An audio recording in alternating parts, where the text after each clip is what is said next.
Apakah dokter bisa menjelaskan klasifikasi homoseksual, biseksual, dan trans menurut PDS-KJI ini?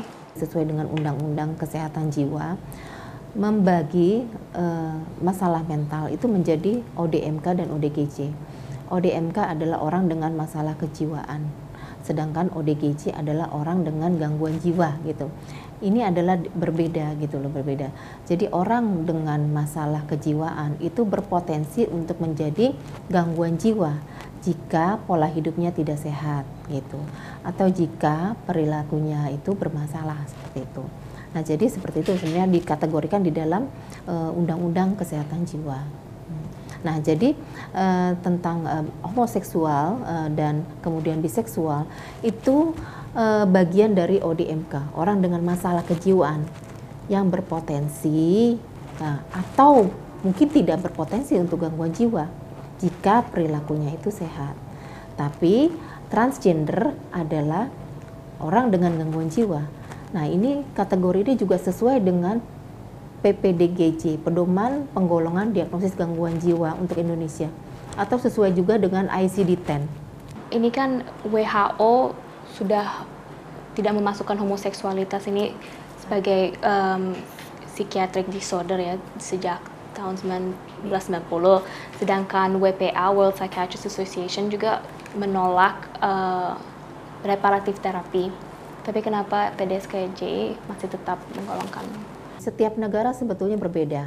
Malaysia, Singapura itu mempunyai keputusan sendiri tentang masalah LGBT ini. Jadi sebetulnya kita harus menghormati ya, setiap negara tuh harus menghormati, karena di dalam statementnya WHO juga menyerahkan keputusan itu kepada setiap negara. Sebetulnya begitu di dalam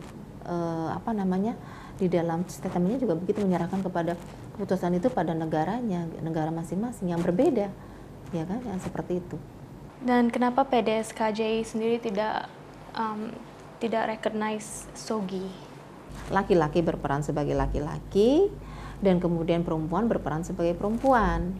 Nah, seperti itu aja yang kita memang harus arahkan kepada semua pasien anak, semua anak-anak gitu. Ya.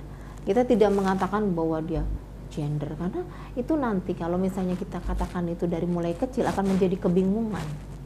Ya, kita harus menanamkan kepada anak itu tentang seksual. Gitu. Laki-laki di Indonesia itu sesuai dengan norma dan culture adalah sebagai pemimpin, sebagai imam gitu kan, yang memimpin keluarga gitu. Kalau sedangkan perempuan sebagai ibu yang mengurus anak, misalnya seperti itu nanti ketika dia dewasa. Nah, itu sebenarnya harus ditanamkan. Anak-anak perempuan misalnya mainnya boneka, laki-laki mainnya senapan, mainnya bola. Misalnya itu kan sebetulnya perbedaan itu sesuai dengan culture-nya di Indonesia. Dan itu tidak bisa disamakan. Culture di sini dengan di luar itu jadi sesuatu yang berbeda. Jadi yang kita tanamkan seperti itu hanya seksual sebetulnya, seksual.